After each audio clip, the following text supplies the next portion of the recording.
Halo, kembali lagi dengan saya Kalalail, mentor kelas menulis, nulis aja dulu.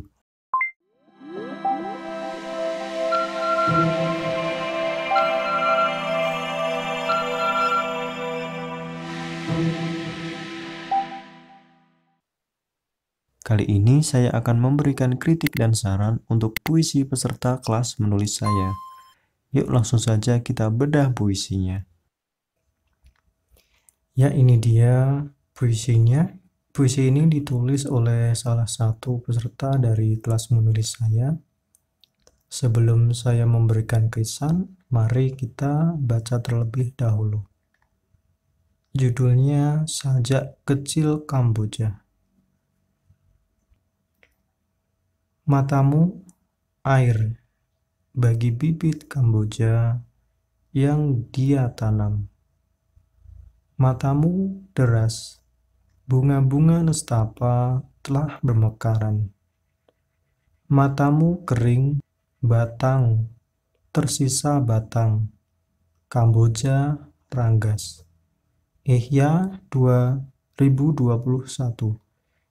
Ini nama penulisnya ya. Ihya ini sebenarnya seharusnya diletakkan di sini. Ya, kita langsung menuju ke krisan.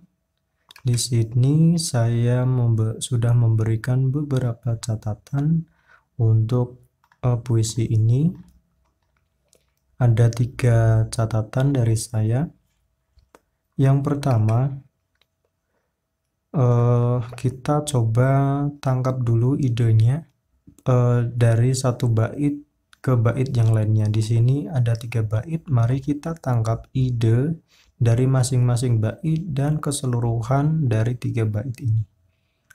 Yang bait pertama, mari kita fokus bait pertama ini. Bait pertama menjelaskan atau menganalogikan bahwa matamu adalah air. Ini mata ini sama dengan air. Ini mungkin maksudnya adalah matamu adalah air.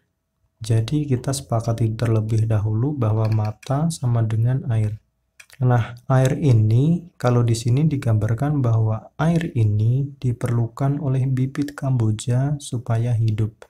Di sini kan matamu adalah air bagi bibit Kamboja yang dia tanam. Nah, di sini kan harapannya air ini bisa menyuburkan atau menumbuhkan bibit Kamboja ini yang dia tanam. Dia ini kita tidak tahu dia ini siapa. Nah, kita lanjut ke bait kedua. Di bait kedua ini menjelaskan bahwa ketika mata atau air tadi itu deras, bunga-bunga nestapa atau ini mungkin yang dimaksud itu bunga Kamboja tadi, di sini bermekaran. Kalau tadi kan masih bibit Kambojanya. Di bait kedua di sini bunga-bunganya sudah bermekaran. Karena apa? Karena matamu deras, karena airnya deras tadi. Nah, di sini dimetaforakan bahwa bibit Kamboja tadi adalah bunga-bunga nestapa.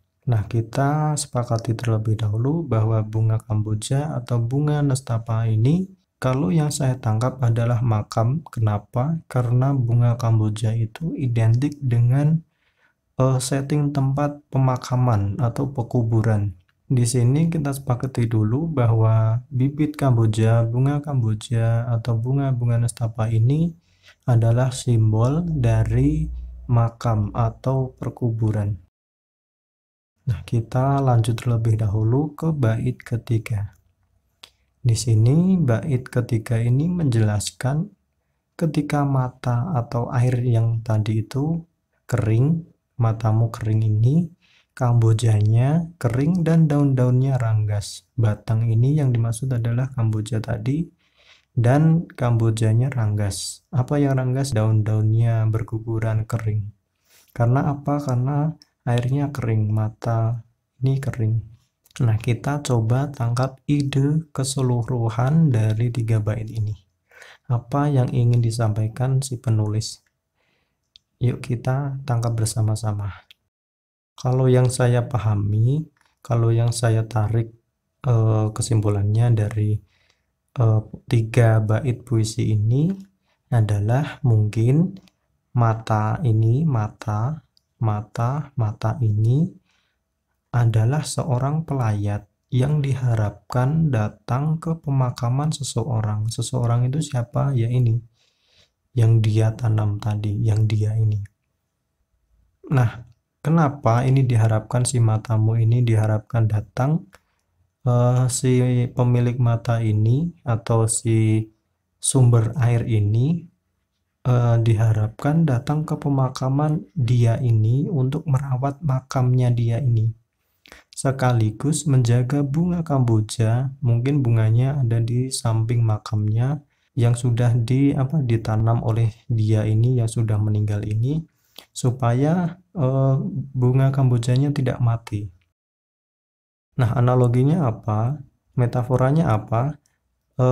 Kalau bibit kamboja, kalau bunga kambojanya mati, seakan-akan situasi atau suasana pemakamannya juga akan tidak terawat, tidak pernah dijenguk, tidak pernah dilayati oleh seseorang karena tanaman-tanaman di sekitar makam tersebut mati karena sudah tidak ada yang merawat, sudah tidak ada yang menyirami air. Di sini di bait ketiga, sayangnya pelayat tersebut yang pemilik mata ini sudah kering. Maksudnya kering apa? Mungkin si pemilik mata ini sudah tidak datang lagi. Mungkin dia itu kalau datang itu membawa air, botol air yang disiramkan ke makam tersebut, dan terkadang airnya mengenai akar-akar dari bunga kamboja di samping makam tersebut. Jadinya makamnya terawat, dibersihkan dan disirami air sehingga bunga kambojanya bermekaran. Tetapi di bait ketiga atau terakhir ini, si pemilik mata ini sudah kering, sudah tidak membawa air lagi, sudah tidak datang lagi, sehingga apa? Batang dari bunga kamboja itu sudah sudah kering, hanya tersisa batangnya saja karena bunga kambojanya, daun-daunnya sudah ranggas. Nah, seakan-akan si pemilik mata ini kesedihannya itu sudah habis, sudah kering, sudah tidak menangis lagi dan sudah tidak berkabung lagi, mungkin karena sudah beberapa tahun sudah tidak datang lagi karena rasa kehilangannya sudah semakin hilang. Kalau kita lihat ini setiap bait kan cuma 3 baris, 3 baris, 3 baris, dan cukup hemat kata-kata, tapi sebetulnya bisa kita ringkas lagi 3 bait ini dengan analisis yang sudah kita buat tadi, bahwa informasinya bisa kita padatkan. Mungkin bait pertama ini bisa dihilangkan atau digabungkan dengan bait kedua. Kalau kita perhatikan di bait pertama ini kan seperti rangkuman yang menjelaskan semuanya. Dari satu bait ini saya sudah bisa menangkap puisi ini arahnya kemana. Kalau menurut saya ini dihilangkan saja informasi ini atau digabungkan dengan bait kedua. Supaya apa? Supaya pembaca bisa menerka-nerka dan menafsirkan sesuai dengan bayangan mereka sendiri. Jadi tidak perlu dijelaskan bahwa matamu ini adalah air, tidak perlu dijelaskan, dianalogikan secara langsung bahwa mata ini adalah air, bisa jadi sumber kehidupan bagi bibit kamboja yang dia tanam. Dia ini siapa? Ya seseorang tadi. Nah, misalkan kalau kita ringkas 3 bait ini, kita ringkas bisa seperti ini. Sajak di bawah kamboja, matamu air. Nah, di sini kan saya tidak memakai sama dengan atau adalah, matamu air gitu toh. Di sini orang sudah bisa menyimpulkan bahwa matamu itu air, tidak usah ditambahi itu adalah atau sama dengan. Langsung terobos aja, bunga-bunga pelayat bermekaran. Kita menjelaskan bahwa matamu itu air. Nah, langsung kita menjelaskan bahwa bunga-bunga pelayat bermekaran. Ini settingnya bisa saja langsung sudah di makam, bahwa kita melihat bunga-bunga pelayat itu bermekaran. Nah, bunga-bunga pelayat itu apa? Bunga-bunga pelayat itu ya bunga Kamboja. Kenapa begitu? Kalau kita analogikan tadi, Kamboja itu hubungannya dengan makam. Makam itu hubungannya juga dengan pelayat. Ini masih ada hubungannya antara bunga Kamboja dengan pelayat. Kita hanya memakai metafora saja, yaitu pelayat, supaya tidak membosankan, supaya bunga ini menjadi menarik. Bahwa kok ada bunga pelayat? Ya ada, karena bunga Kamboja ini biasanya dibawa, ditaburkan oleh seorang pelayat yang datang ke makam. Sehingga tetap saja ini Kamboja ini ada hubungannya dengan pelayat. Kita menyebutkan bunga pelayat saja itu sudah mengarahkan bunga ini adalah bunga Kamboja. Nah, yang kedua, matamu kering. Nah, di sini kan kita sudah langsung ke bait ketiga ini. Tiba-tiba matamu kering, daun-daun kuning berguguran. Di sini kan kita menjelaskan dua peristiwa saja. Kalau di sini tadi kan 3 peristiwa. Kalau yang ini cuma pengenalan tok. Ini peristiwa saat airnya deras. Ini peristiwa ketika airnya kering. Ini cuma menjelaskan bahwa mata itu air. Ini kita ringkas bisa seperti ini, 2 peristiwa saja.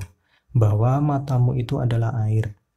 Terus kita melihat ada bunga-bunga pelayat bermekaran. Ini biar pembaca menghubungkan sendiri apa hubungan antara matamu air ini dengan bunga-bunga pelayat bermekaran. Hubungan antara air dengan bunga, pembaca akan mengandai-andaikan, pembaca akan membayangkan, menghubung-hubungkan sendiri. Apa hubungannya antara air ini dengan bunga?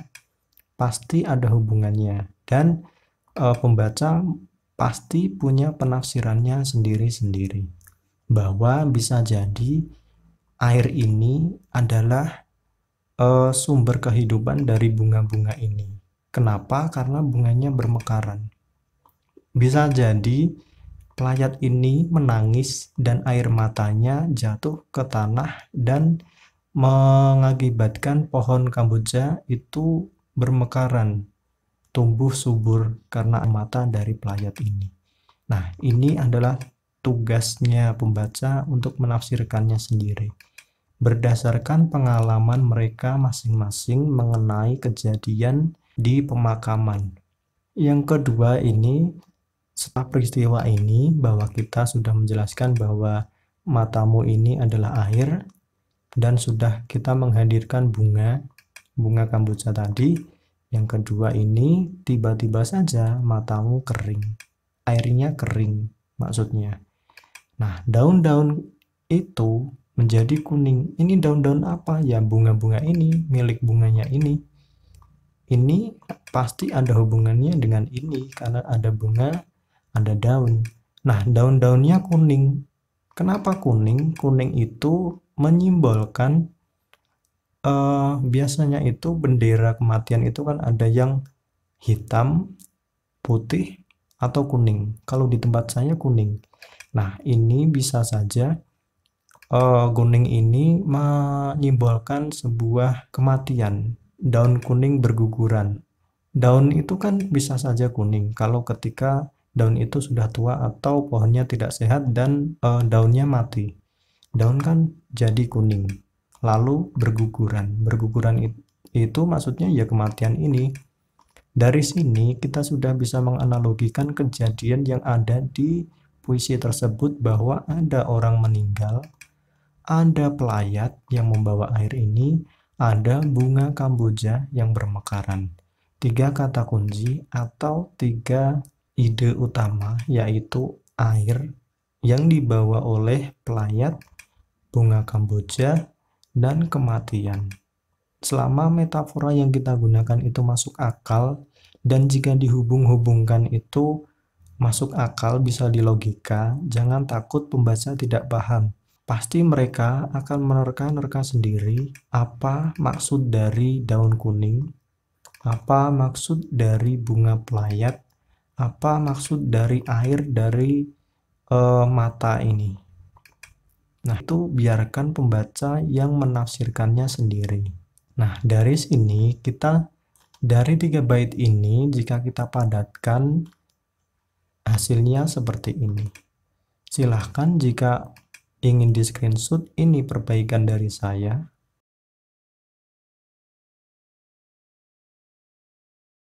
Ini puisi aslinya. Jika kurang jelas, teman-teman bisa mengirimkan pertanyaan atau sanggahan melalui komentar di bawah. Silahkan mengomentari jika teman-teman memiliki pertanyaan atau argumen yang lain mengenai penafsiran yang saya buat atau kritik dan saran yang saya sampaikan di sini. Mari kita berdiskusi untuk membedah puisi ini bersama-sama dan kita belajar bersama-sama. Oke, jangan lupa kalau teman-teman ingin bergabung di kelas menulis saya, bisa langsung klik di link deskripsi gratis. Kalian bisa belajar puisi dan cerpen. Nah, ini contohnya. Ini kelas nulis aja dulu yang ke-6. Di sini kalian akan diberikan materi puisi dan cerpen dan ada tanya jawab yang akan langsung dijawab di sini di grup. Ini grupnya tidak akan tercampur oleh chat karena grupnya khusus, hanya admin saja yang bisa komen. Jadi tulisannya ini, tanya jawabnya bisa kalian baca kapanpun kalian mau. Silahkan klik link di deskripsi jika ingin bergabung gratis. Jika ada yang ingin mengirimkan puisi atau cerpen untuk diberikan krisan, juga bisa mengirimkannya melalui email ke kalalail96@gmail.com. Oke, terima kasih. Kita berjumpa lagi di kesempatan berikutnya. Sampai jumpa.